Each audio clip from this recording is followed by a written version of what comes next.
USD Native has arrived inside Katana 7, and I'm really excited to be taking you through these new features. Katana's USD journey began many releases ago with the ability to ingest an entire stage, converting it to allow you to manipulate that data inside Katana, as well as USD material and light creation and export. This release begins the next phase of USD in Katana, bringing you brand new workflows for stage building and manipulation. So you can work with USD data natively inside Katana with no need for conversion. The way this has been introduced allows you to work with a combination of both native USD workflows and all the traditional Katana workflows and features that you know and love. So you'll still get all the benefits of multi-shot workflows, Foresight Plus, deferred loading, nuke bridge, and so on, as well as all the speed and flexibility that come with USD. So you really do get the best of both. So let's jump into Katana and take a look at what's new. First of all, we have a new tab, the Scene Explorer tab, which encompasses the Katana scene graph as well as the brand new USD scene graph. The scene graph tab is still available as well if you want to continue using it, but the Scene Explorer has been designed to be a long-term replacement, and you'll find it more performant on the Katana side. You can choose to view just USD or Katana or both, so you can use this instead of the scene graph even if you're not yet working with USD. You may have noticed the UI has been updated for the working sets as well to make these a little clearer, and on the USD side we've added a couple of new working sets for loading payloads and activating prims. I'll go through these in a bit more detail later in the video. As well as the Scene Explorer, we also introduced a collection of new nodes for working with USD natively. These can be accessed from the USD nodes menu, or as usual from the tab Node Creation menu. All the native nodes will start with a USD prefix and are coloured blue by default, so you can really easily distinguish between them and the native Katana nodes. The USD nodes from pre-Katana 7 will all start with USD in, the same as they did before, and these workflows are all still completely valid and supported in Katana 7. With these new nodes, you can build USD stages using composition arcs, and then manipulate that USD data with any transformations, editing the attributes, relationships, or metadata, or even bringing certain elements into native Katana to continue making edits using Katana nodes. For example, if you have a composed USD stage exported from another application, which includes geometry, materials, cameras, and lights, for example, then this can be brought in through the USD sublayer add node, and everything will come through into the scene. You'll then be able to use the native USD nodes to make any edits, or bring elements over to Katana side where needed, and continue making edits and tweaks whilst working natively in USD as well as Katana. To compare, let's look at the same USD stage using the USD in node, which is the pre-Katana 7 tool for bringing in USD data. You can see we have all the same elements, still all of the geometry, materials, cameras, and so on are all imported and converted to Katana locations and attributes. And if I merge both of these together, because we can merge USD elements with Katana elements, then we have both of these visible within the same scene. So you can actually work with a combination of all of these nodes. So all the Scene Explorer locations here can be manipulated with Katana nodes, and all the USD locations must be manipulated with the new USD nodes. Because the USD in method involves this conversion to Katana, and USD sublayer add doesn't, you'll likely notice some speed improvements when loading this in and in the viewer when using USD sublayer add. Having said this, I do want to reiterate that USD in is still a very valid workflow and a good option in a lot of cases. It really just depends on your specific needs, whichever you choose to use. If I open up the Attributes tab, we can select a mesh on the USD side or the Katana side and see the attributes for both of these all in one place. So with the USD mesh selected, we can see the attributes and relationships, including the material bindings. And the same, if I switch over to the same mesh on the Katana side, we can see all of these attributes, and the binding has been converted over to a material assignment. So let's have a look at a more complex example.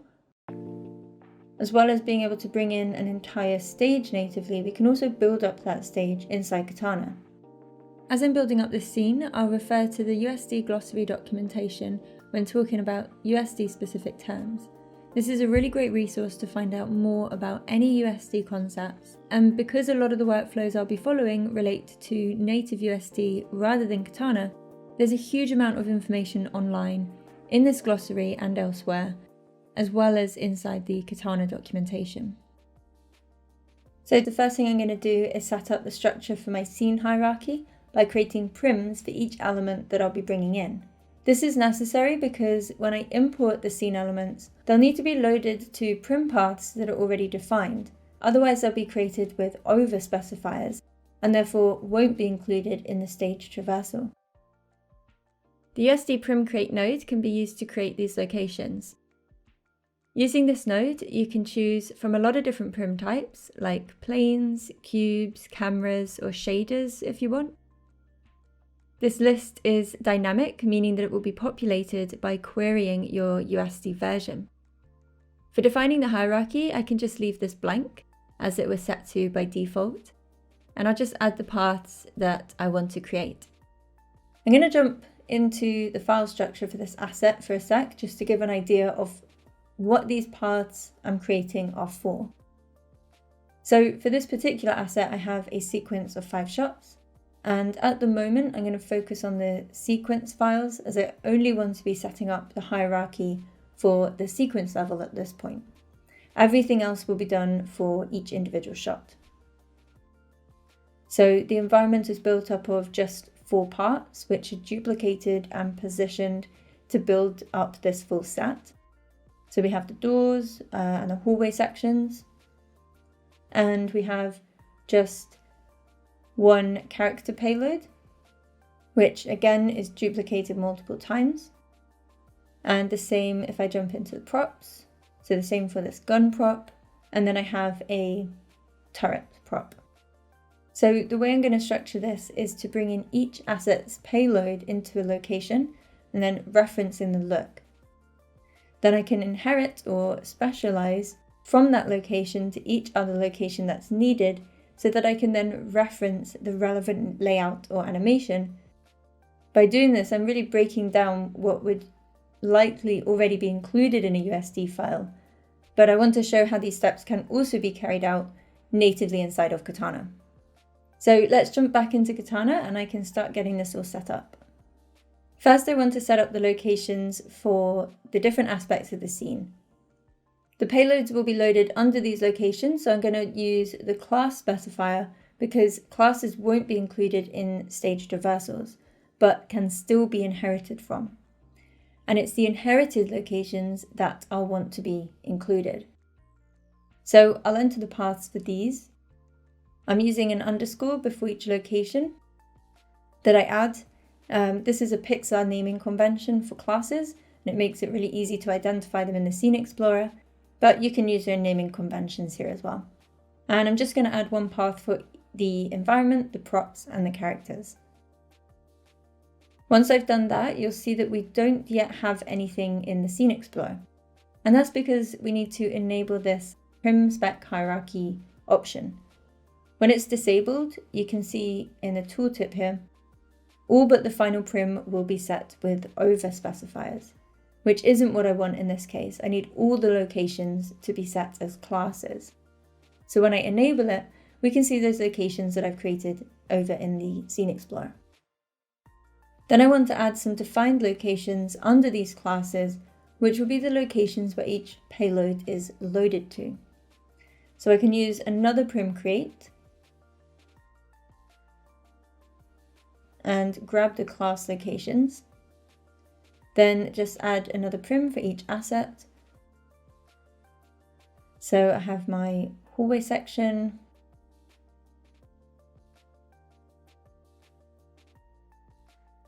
and intersection, the 2 door versions. I have my gun and turret props, and my character. And these I want to leave as defines because I want them to be defined underneath the classes.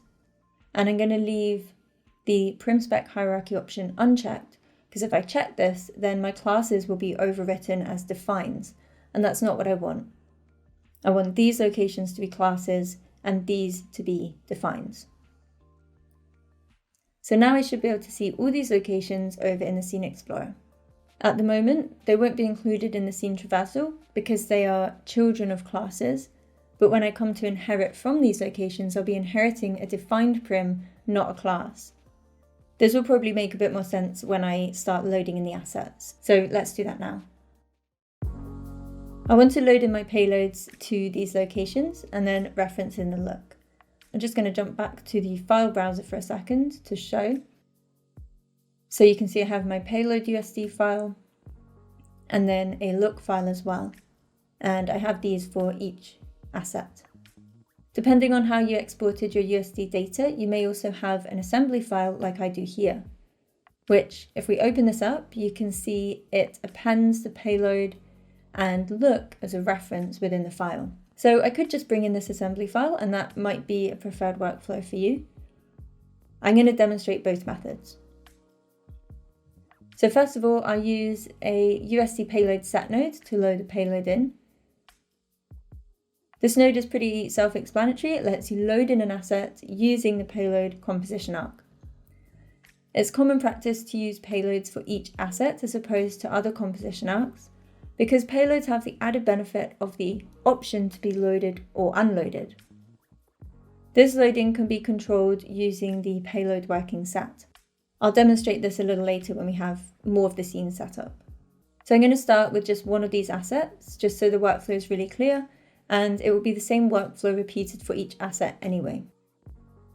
So we can middle mouse click and drag in the usual way to grab a location and input the prim path to load to.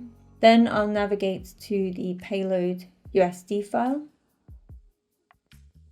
And I can set this to a relative expression in the usual way. I'm just going to save this scene first so that I can use the project directory inside this expression.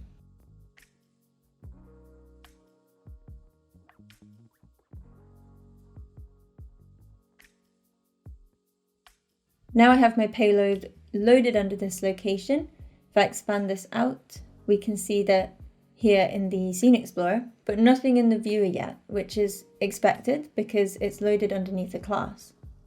If I jump back to my definitions and enable that prim-spec hierarchy, then we will see the geometry because the classes are being overwritten as defines.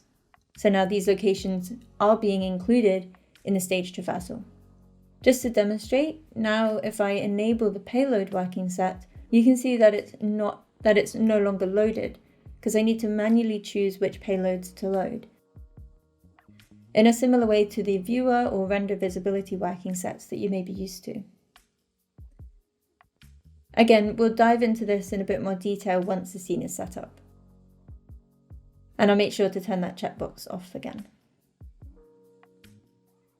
Next, I want to bring in the look file as a reference to the same location. And I'll use a USD reference set. Again, this node is just allowing me to bring in the look file layer as a reference. And here I can drag the location over and navigate to the look file.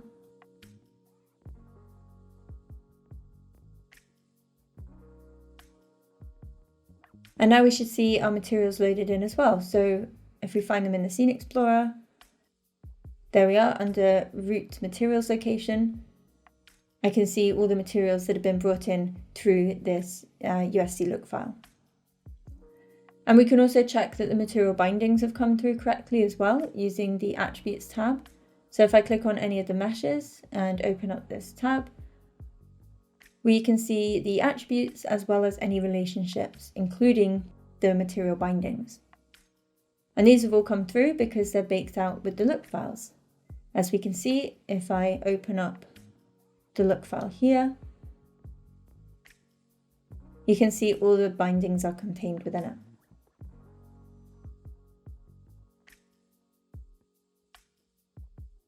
If you wanted to edit this binding or another relationship, you can use a USD relationship set node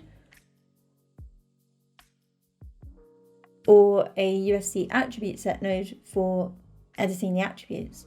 And these work in exactly the same way as the Katana attribute set, where you can drag a location across, enter the attribute or relationship name that you want to edit, and give it a new value. So in this case, I could find another material in the scene, like this glass material that we have, drag it over, and then this will update in the relationships. Let me just open the tab over here so we can see a bit better. So if I disable and enable this node, then you can see the material binding updating. With the attributes tab, you also have the extra options for choosing the action, so how you want it to affect the attribute, as well as the type, which can be chosen from the dropdown. An example of this could be to set the visibility of a prim to invisible. To demonstrate this, I'll just switch the prim spec hierarchy on again, and now we'll be able to see that asset in the viewer as before.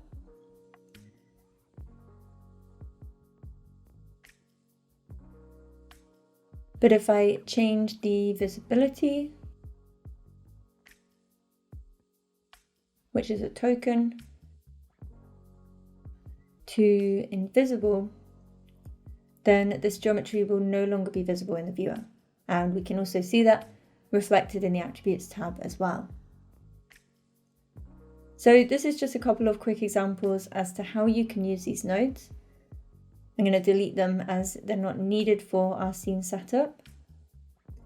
And I'll switch the prim spec hierarchy off again. Just to compare, I'm going to bring the assembly file in instead of the payload and look, just to show you that alternative workflow. So I'll use a reference again to bring in the assembly.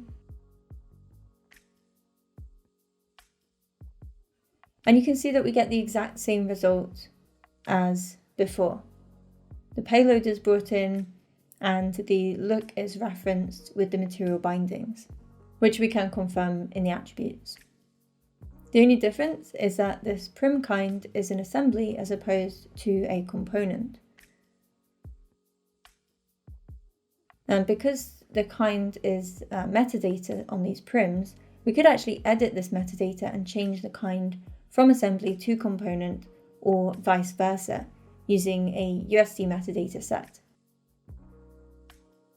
So I can drag this path over, and you'll see as soon as I enter the metadata name kind in here, it is a token, so the kind will disappear from the Scene Explorer until we add another value. And you'll also see that the icon used to symbolize these different kinds will update as well. So if I put component as the value, then we can see the symbol update to indicate it's a component. And the same if I put group or subcomponent. So we get this nice visual indication. Again, this is just one example of how the USD metadata set node can be used. You can really edit or add any metadata in the same way that you can edit the attributes and relationships. I'll just delete these for now because I was just adding them as a demonstration. Again, this may be a preferred workflow for you to use assembly files. Both of these are completely valid, but I'm going to be splitting it out and working with payload and reference sets separately. And now I can repeat this process for all the payloads that I need to load in the scene. So I can add another payload set and reference set and do exactly the same for these other assets.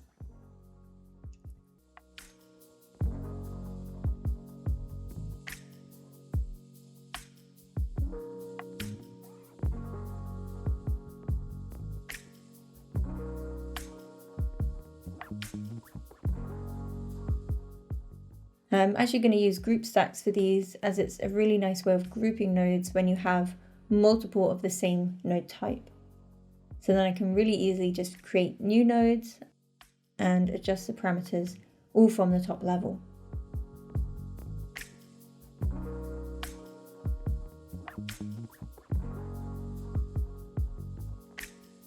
So now I have my payload and look loaded into these locations. the next thing I need to do is add some prim paths for the assets to be inherited under from these locations. So in the same way as my class prims, I can use prim create nodes to define the prim paths that are required. I'll add this up here with the others so that it's nice and organized. So I need to have locations for the environment, the props, and characters. And I'm just going to split this into separate locations for the doors and hallway sections, just to keep it more organized as well. And I'll do the same for the props. So a prim path for the gun and one for the turret. And this time I'll make sure to check the prim spec hierarchy, as I want these locations to all be defined. And I'm also going to add a camera location at this point as well. And in the Scene Explorer, now these locations will all be visible, and we can start bringing that information from the classes under each of these, and then referencing in the layout. There's a number of ways to do this, and the method you choose is really dependent on how strong you want these opinions to be. So let's just take a quick look at the USD strength ordering for a sec. So we could use inherits, references, or specializes to bring the data across. Inherits and specializes work in the same way, where they'll copy the hierarchy and properties from, in this case, the class location, and then that connection will remain live. So any changes to the class location will be carried across, unlike with references, where the connection doesn't remain live. The difference between inherits and specializes comes down to their strengths. So we can see inherits hold the strongest opinions after local, and specializes are the weakest. Because of this, I'm going to use specializes here because I may want to make overrides to the reference look, for example, on a per shot basis. So I want these opinions to be able to be overwritten if needed. And in this case, there's really nothing that could get overwritten that I wouldn't want to be. So I can safely use specializes here. If you want to make sure any opinions don't get overwritten, then I'd suggest using inherits. So I'll drop down a USD specialized set node. And in this node, I can specify the path I want to specialize from. So that would be my class. And the locations I want to specialize to, which would be under my geoprim paths that I did a moment ago. I'll just refer back to my file directory where I can see what locations I'll need. So I'm going to want a specialized location for each layout that we have, because I'll then reference the layout on top of those locations. So for the hallway section, I need each of these as a prim path, so I'll add these now. And again, this is the same process for each asset. So I'll just get those nodes set up in the same way. And again, use a group stack to keep them organized.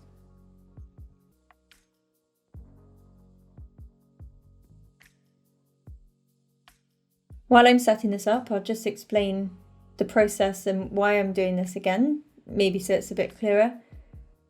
In this particular sequence, I have the same asset, which is duplicated multiple times to build up the scene.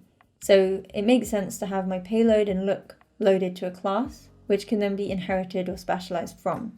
If I just have one asset for the environment, then I could just bring in the assembly file and maybe have a layer for any layout.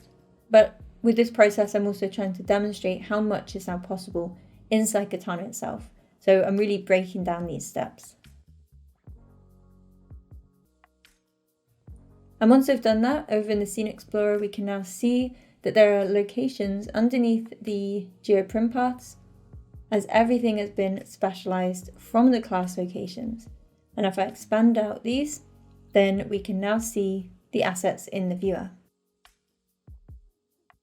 So now I have all the building blocks ready to start adding the layout. Each of these locations that I've specialized to needs a layer to specify the layout. Normally, this would be done using a sublayer to bring the layout information for all the elements. However, for this scene, I have the layout information as separate layers. So I can bring it in the same way as look files, using USD reference set nodes to specify each geoprim path. and bring in my layout USD files. Again, I'll speed this part up because it is the same process for each location.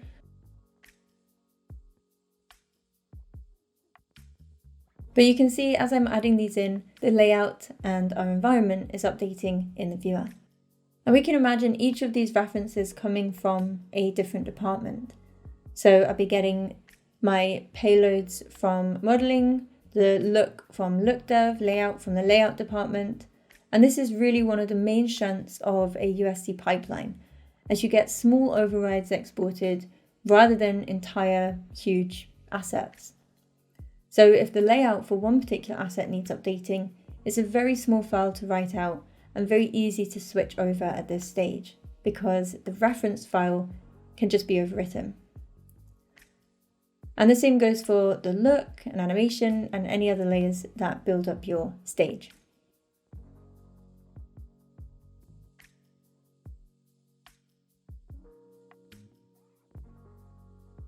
You do also have the ability to set the layout or make any tweaks inside Katana itself using the USD transform set node. With this node, we could grab any of these locations and transform that geometry to position it wherever we want it to be.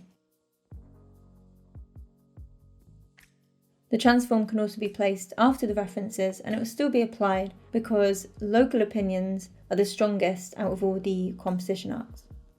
So we can make any adjustments that might be needed without necessarily having to go back to the layout department and re-exporting that layer. Something I want to come back to just before we move on is the working sets. I mentioned these earlier, but now that we have the environment set up, it might be a bit clearer. So if I enable the payload working set, then you can see all the payloads are unloaded from the scene, and I can now manually choose which ones I want to be loaded. This loading will replace the expansion as a way to load in these assets. You'll see a little white arrow to indicate where the unloaded payloads are, and I can then click these to load them in. Once they're loaded, the arrow will turn black and the background color will change to indicate the load state being used. I'll go into a little more detail on this in a moment. Something to note is that if I collapse this location, the geometry is no longer visible in the viewer, and this is because viewer visibility is not tied to payload loading. So at the moment, it's still being controlled by Scene Explorer expansion. So I personally like to use the viewer visibility working set, so I can have everything collapsed to the payload or component level while still being able to view the scene. You can also shift-click any location to load all payloads onto that location.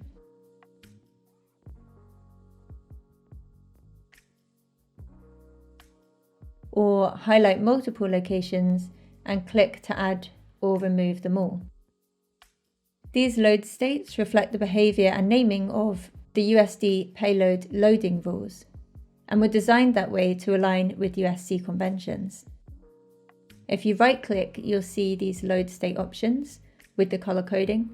So as well as loading one or all payloads in a hierarchy, you can also use the load none state to remove payloads from a group set to load all.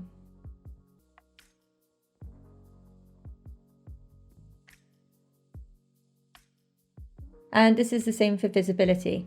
If you right click, you get these options, so you have a lot of control over what you can or can't see. So now I have my sequence layout all set up, I can start bringing in my shot specific elements like my characters and animated props. So I'm going to go through this workflow for one shot, as the process will be the same for each one, just bringing in the shot specific elements.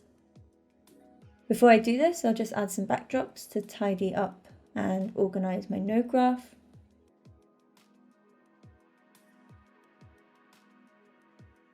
This makes it look a lot nicer, but also means that when my node graph gets bigger, I can navigate to these sections with the J key.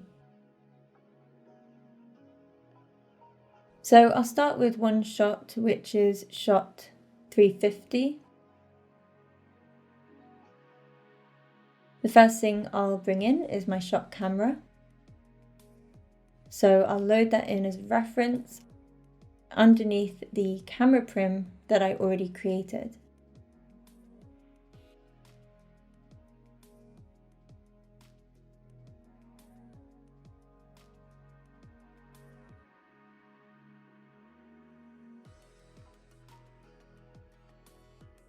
And now we should see the camera in the Scene Explorer.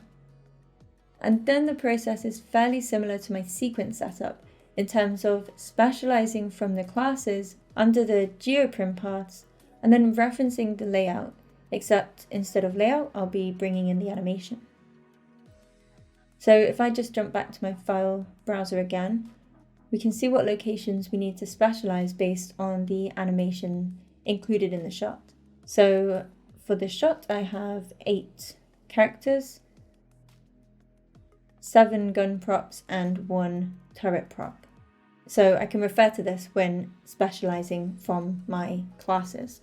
So I'll add a specialized set for each asset, and again, keeping them all organized inside a group stack, and do exactly the same setup as the environment.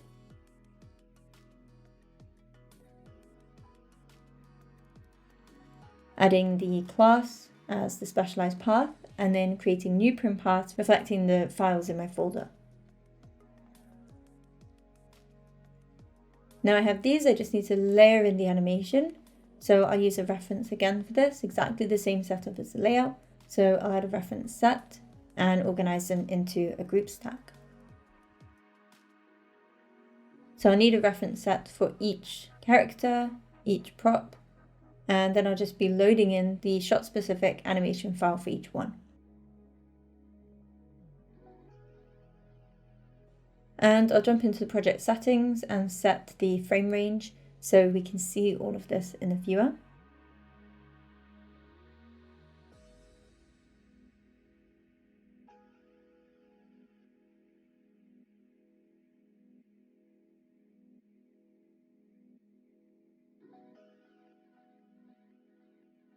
For this particular shot, there is also an animated door, so I'm going to bring in the animation for that as well. Again, as a reference, as this will override the layout that was referenced above.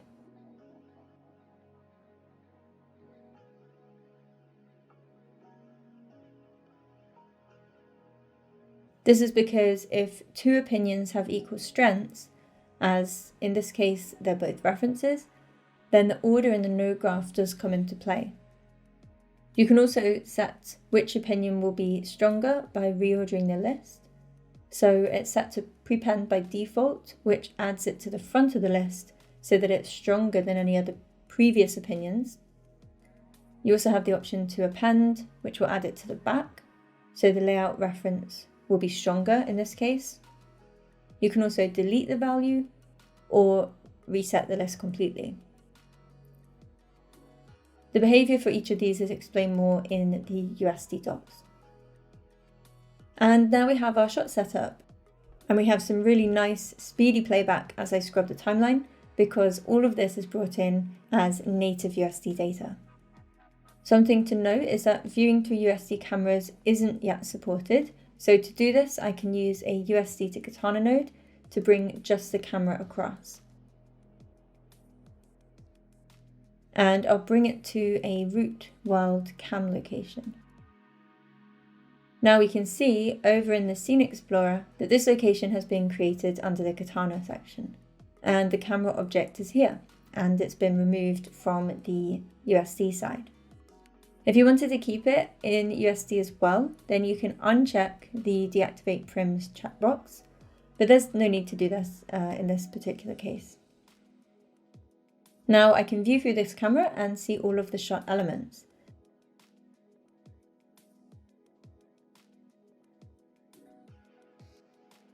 So you can see we can have these USD elements and Katana elements all working together within the same scene. This USD to Katana conversion is done to the entire scene at render time, so you also have these parameters available inside render settings nodes under the deferred USD to Katana section. But for things like this camera, in this case, where we want to be able to access and view through it, a USD to Katana node is really useful. While we're looking at and talking about working with Katana elements and USD elements in one scene, I'm going to start bringing in the VDBs for this shot. And I'll do this using the Arnold OpenVDB node.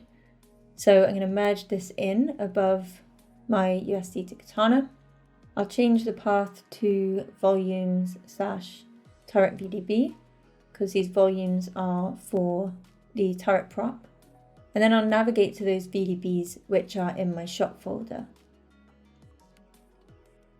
Just make this path relative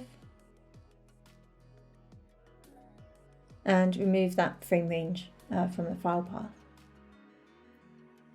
I'll add a density grid and scale it up. And then we should be able to see this volume in the Scene Explorer. And if I expand it out, and we can also see it in the viewer along with our USD geometry. So we really can be working with both of these together. There's no need to have everything in USD or everything in Katana. I'll quickly set up a material for this volume. So I'll merge in a network material create and create a turret volume material and just set up an Arnold standard volume shader. Decrease the density a little and set up the transparency parameters.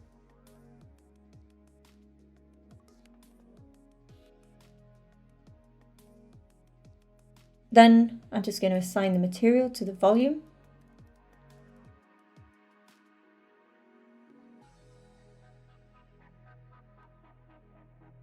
And group these nodes together so they're nice and organized.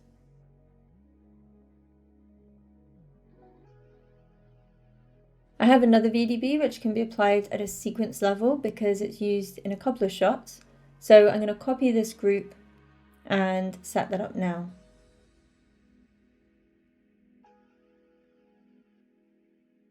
So I'll just bring in the sequence level VDB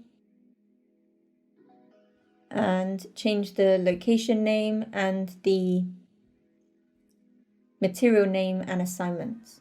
I can tweak the density and the materials for these VDBs once I start getting some renders running. And these sequence volumes will need to be transformed on a per shot basis. They're actually not visible in this particular shot, so I can use a variable enabled group instead of a regular group and set that up correctly once I have all the shots in the scene. So to finish up my shot setup, I may want to prune certain elements that aren't needed.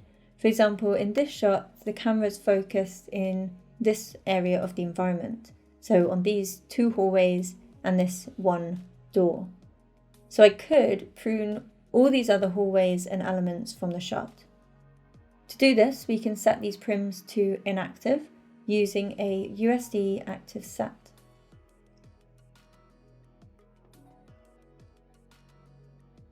Inactive prims will be left out of the stage composition and traversals, so it's a good workflow for pruning these elements from the scene.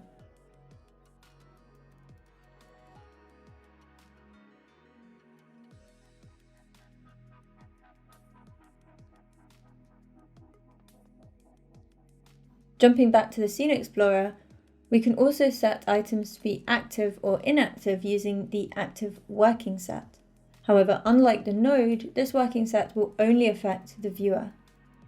So if I just disable this node for a sec and do the same but using the working set, you can see the elements are removed from the viewer, but they will still appear in renders. So with these working sets, the viewer visibility, payload and active, you really get a lot of control over which elements are loaded, which are visible, and therefore keep your scene as lightweight as it needs to be for you to work with. You get all these options of how to control these elements, each working differently behind the scenes to give different results. For example, in some cases, the active working set may be more efficient than visibility because it's actually stopping those elements being composed. Again, we can refer back to the USD glossary because all of these are concepts of USD. So you can find more information about all of these terms in that documentation online. So now I have the setup for one shot. I can repeat this process for each of the other shots in my scene. I'll speed this up because the process is the same, as I said, except I'm just bringing in the elements which are specific to each shot. So some shots won't have the gun props or door animation, but the general setup and process is the same.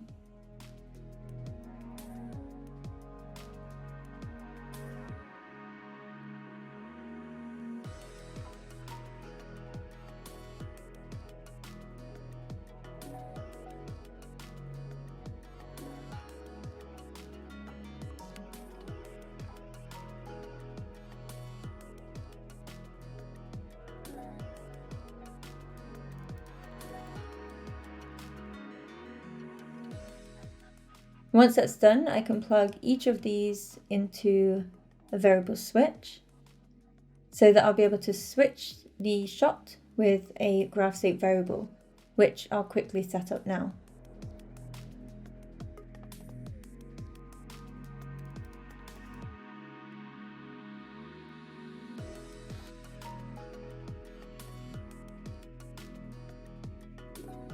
If the cameras for all of the shots have the same naming convention, then when I'm viewing through the camera, it will update as expected when changing shot. If the cameras are named differently, then you'll need to manually choose the camera again from the list, and then use an expression in the render settings to update the render camera for the chosen shot. So that's something to bear in mind. So now I have a nice separate section for each shot-specific setup, and I can of course continue to refine and add other nodes here that might be necessary. For example, I can add my transformations for the sequence VDB to the shots that require it.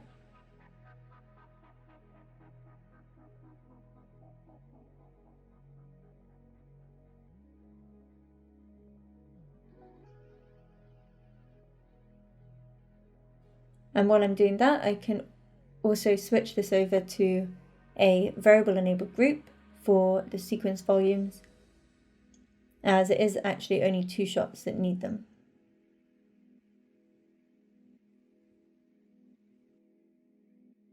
In here I can also add network material edit nodes to refine any materials.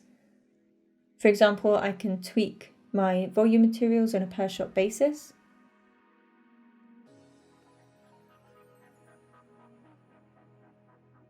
If I wanted to use this for materials brought in with the USD look files, then I'll need to bring them across to Katana first, in the same way that I did the camera.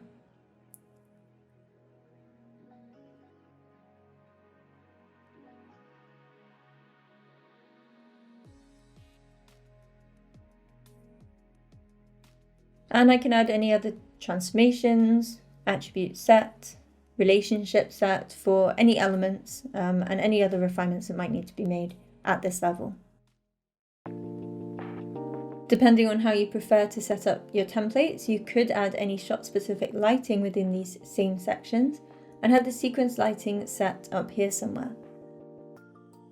However, I prefer to keep the lighting separate, so I'm going to add a sequence gaffer 3 here and have shot-specific lighting in a different section.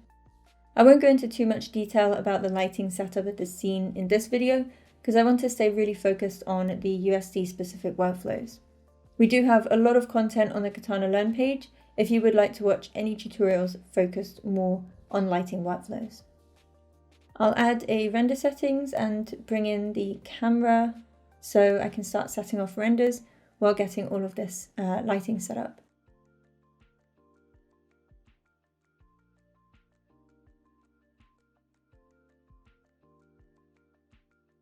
You can see I'm using all of the Katana workflows that you may be used to set up these lights. So the lighting tools in the viewer can be used with USD scenes, live rendering and Foresight Plus, so running multiple renders at once, can all be used in combination with the new USD workflows. So again, they don't have to be kept separate. I'm setting up the environment lights, separating them out into each asset section. So my hallway, intersection, and then the door lights. Each section has multiple instances of the same lights, so I'm using template materials, so I can just adjust the lights assigned that material from one place and still make refinements on individual lights where needed. Because these assets are duplicated multiple times to build up the set, I can do exactly the same with the light setup by setting up a rig and then duplicating it and transforming it to fit the other sections.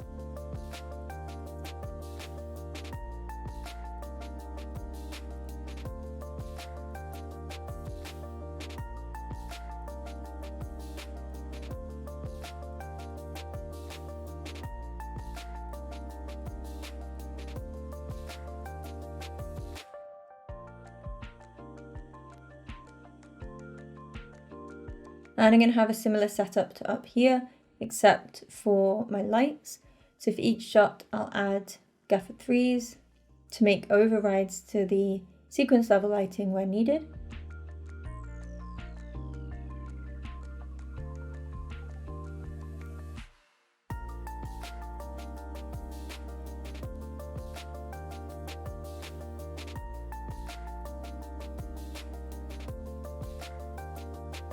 And I can also add any other lights. So for example, character and prop specific lighting.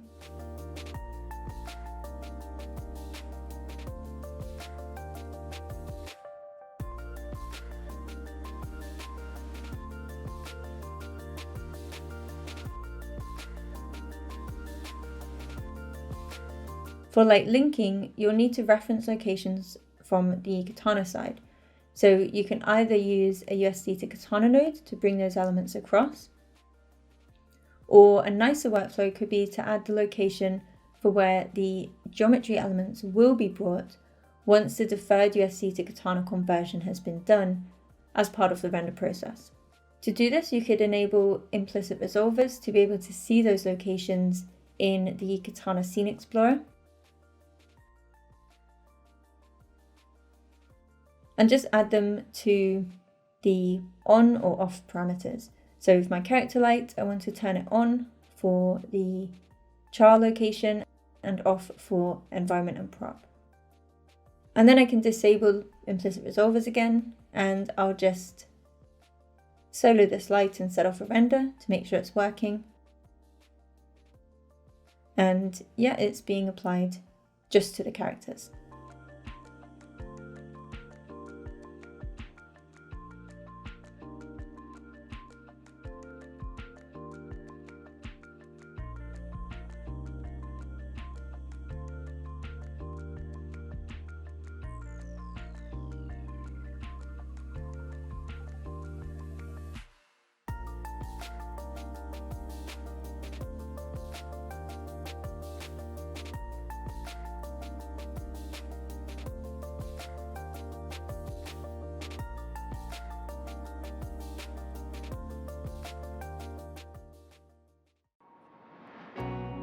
The last thing I want to cover is the USD variant set node. This node allows you to choose an existing variant set and a variant option that has come in with a specified location. So for example, I could drag in the class location for my character, and then I have a variant set for the suit color. And I can change this, and because all the characters are specialized from this class location, every character's suit color will be updated.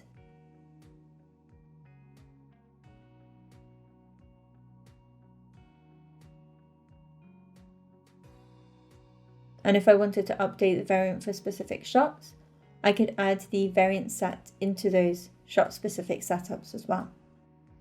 I could also set this variant to only affect specific characters by just adding the path to that character here instead of the class.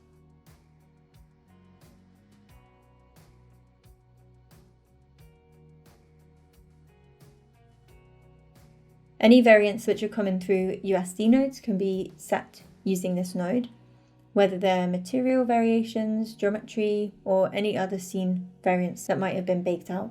And I could also link these up to a graph state variable so that my scene variations are accessible from the graph state variable dropdown. So I can do this by just setting up a new graph state variable, making sure that I use the exact same names as in the variable set dropdown.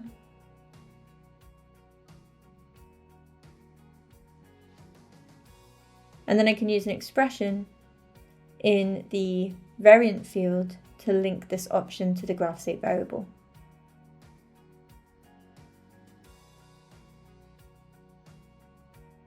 So you can see how you can build up your scene using all of these native USD workflows and combine it with traditional Katana workflows as well.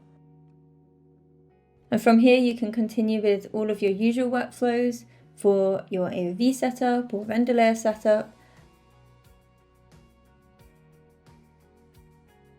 and use the Nuke bridge in exactly the same way as before to view your renders in the context of a comp. You can also refine the render settings and add things like motion blur or depth of field, all as usual as well. So again, all of those Katana workflows are still the same. And as I mentioned, this is just the beginning for native USD workflows in Katana. There's a lot of exciting development planned for future releases involving both USD and Hydra. And as always, please do visit the Katana Learn page for more information on this, as well as other releases and features.